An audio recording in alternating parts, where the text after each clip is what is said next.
ওয়ালাইকুম। দেশ বিদেশ টিভি থেকে হুসেন বলছি। আমার চ্যানেলে সবাইকে স্বাগত। আমরা ছোটবেলায় একটা গল্প পড়ছিলাম, সেটা হলো বাঘ ও বকের গল্প। তো গল্পটা ছিল কিরকম, যে বাঘের গলায় হাড় ঢুকেছিল, সে বের করতে পারছিল না। তখন সে বককে অনুরোধ করেছিল যে তুমি যদি আমার হাড় বের করে দাও তাহলে তোমাকে উপযুক্ত পুরস্কার দেব। এবং পুরস্কারের লোভে তখন বক তার লম্বা ঠোঁট ঢুকিয়ে হাড় বের করে দিয়েছিল, তাকে বিপদমুক্ত করে দিয়েছিল।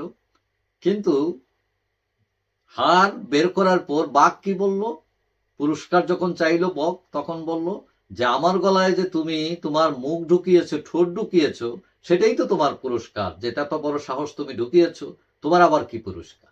তখন সে গর্জে উঠে, সে অনেকটা বেইমানি করে। তো এখন শিবিরের রাজনীতি নিয়ে সবার এত মানা মানা কেন, শিবিরকে কেউ সহ্যই করতে পারে না কেন? আর আমি বাঘ ও বকের গল্পই কেন বললাম? বকের গল্প বলার কারণ, বাঘের গল্প বলার কারণ হচ্ছে শিবিরের রাজনীতিতে ওই বাঘে বকের গল্প অনেকটা প্রযোজ্য ছিল 90-র দশকে, আমরা যেটা দেখেছি। তো শিবিরকে বলা হয় রক কাটা পার্টি, হ্যাঁ, তাদেরকে বলা হয় জঙ্গি। তো এখন এটা কতটুকু সত্য? আবার কেউ কেউ বলেন যা রটে তা কিছুটা সত্য বটে। তো শিবির রাজনীতি 90-র দশকে মোটামুটি তখনও বাংলাদেশের সব জায়গায় শিবিরকে জায়গা দেওয়া হতো না, কিন্তু তাদের একটা ঘাঁটি ছিল চট্টগ্রাম। কিন্তু চট্টগ্রামে দেখা যায় যে তারা যেটা করতো অনেক ক্ষেত্রে, যে তাদের দলে বিভিন্ন ধরনের লোক ছিল, ভালো লোক ছিল, নামাজি লোক ছিল, আবার রক্কাটা লোকও ছিল।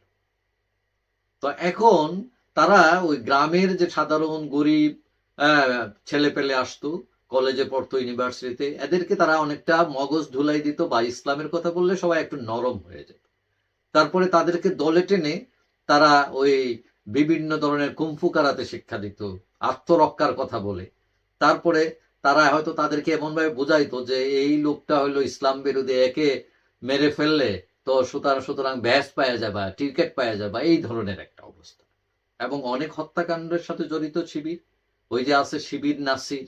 তারপরে ওই যে চট্টগ্রাম বিশ্ববিদ্যালয়ে তখন জাতীয় ছাত্র সমাজ, যেটা জাতীয় পার্টি ছিল, নেতা ছিল হামিদের হাত কেটে দেয় এই শিবিররা। এবং সেই সময় এখন যে নেতা আছেন হামিদুর রহমান আজাদ, জামাতের নেতা, তখন তারাও এখানে শিবিরের নেতা ছিলেন। তো রক কাটা পার্টির নামটা কিন্তু এমনি আসে নাই তাদের। তো এখন কথা হচ্ছে, এই শিবির তো এখন সবাই গ্রহণ করার কথা, তারা মোটামুটি এখন পাওয়ারে, বিশেষ করে বিএনপি, তার সংগঠন ছাত্রদল। কিন্তু আমরা দেখলাম কি, যে গতকাল দেখলাম জাহাঙ্গীরনগর বিশ্ববিদ্যালয়ে যখন শিবির একটা মিটিং ডাকা হয়েছিল এখানে ছাত্র সংসদ নির্বাচনকে উপলক্ষ করে, কিন্তু সেখানে দেখা গেল যখনই শিবির আসলো, ছাত্রদলই প্রথম প্রতিবাদ করে সেটা, যে শিবির এখানে কেন, অর্থাৎ শিবিরকে কেউ মানতে চায় না। এবং ঢাকা বিশ্ববিদ্যালয় নিষিদ্ধ ছিল, সেখানে ছাত্রদল, ছাত্রলীগ সহ সবাই মিলেই নিষিদ্ধ করেছিল তাদের কার্যকলাপের, বলছে এরা জঙ্গি। তো এখন এই যে শিবিরকে গ্রহণ না করার যৌক্তিকতাটা কি, যে আমি একটা কিছু বললাম যে এর আগে, তবে তারাও কিন্তু পাল্টা বক্তব্য দেয়। তারা বলে তাদের অনেক লোককে হত্যা করা হয়েছে, হ্যাঁ, ছাত্রলীগ হত্যা করেছে, ছাত্রদল করেছে। এবং আমরা দেখছি যে 90-র দশকে বিশেষ করে, তখন দেখা গেছে অনেক ক্ষেত্রে তারা ছাত্রদলকে তারা হাত করে বলছে চলো এই ক্যাম্পাস আমরা দখল করি।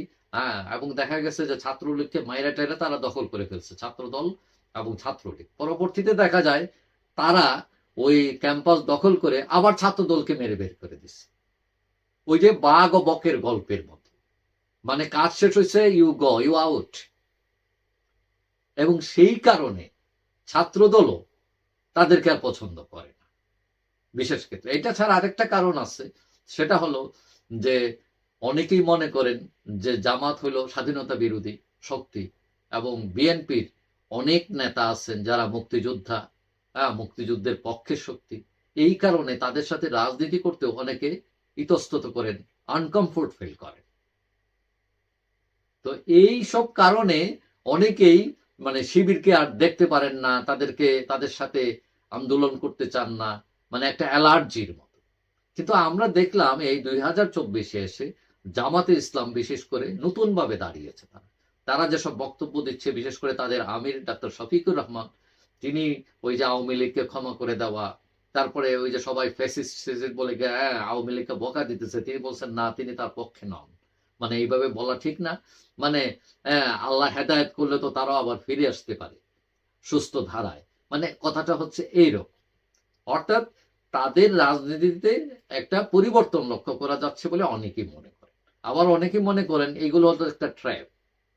যেরকম ওই ছাত্রদলকে টেনে এনে যুদ্ধ টুদ্ধ করে আওয়ামী লীগকে বিদায় করে, ছাত্রলীগকে বিদায় করে, তারপরে ওই যখন ফল খাওয়ার সময় তখন তারা আবার ছাত্রদলকে বাইর করে দেয়, অর্থাৎ বেইমানি করে। তো এই যে একটা ক্যালকুলেশন, অনেকে মনে করেন জামাল অনেকটা ঘুরে দাঁড়িয়েছে এবং শিবির তার যে আগের যে আস্থার সংকট ছিল, তাদের বিরুদ্ধে যেসব অভিযোগ ছিল সেটা কাটিয়ে উঠতে পারেনি, বা তাদের এ ধরনের কোনো ইনিশিয়েটিভ এখনো তারা গ্রহণ করতে পারেনি, মানে সেটা অনেকটা দৃশ্যমান না। তো অনেকেই মনে করেন তারা যদি জামাতের মতো, যেহেতু তাদের জামাতেরই সংগঠন, তারা এই জিনিসটা ফলো করে যে নতুন করে উদ্যোগ, আস্থার জায়গাটা তৈরি করা, তাহলে তারা হয়তো সাকসেস হতে পারে। তবে ছাত্র শিবিরের অভিযোগ আছে অনেক। তারাও বলছে যে না, আমরা রক কাটি নাই, বরং ছাত্রলীগের লোকেরা আমাদের লোকদের হত্যা করছে, ছাত্র দলের লোকেরা আমাদের হত্যা করছে। মানে অভিযোগ পাল্টা অভিযোগ তো আছেই। তবে কথা হচ্ছে, অনেকেই মনে করেন যেহেতু তাদের নামে এত অভিযোগ, নিশ্চয়ই মানে যাহা রটে তা কিছুটা সত্য বটে, এটা হওয়ার সম্ভাবনা আছে। সুতরাং তাদেরও উচিত আত্মশুদ্ধি করে নতুন ভাবে রাজনীতি সাজানো। যাই হোক, সবাই ভালো থাকবেন। আশা করি দেখা হবে অন্য কোনো ভিডিওতে ইনশাআল্লাহ। আল্লাহ হাফিজ।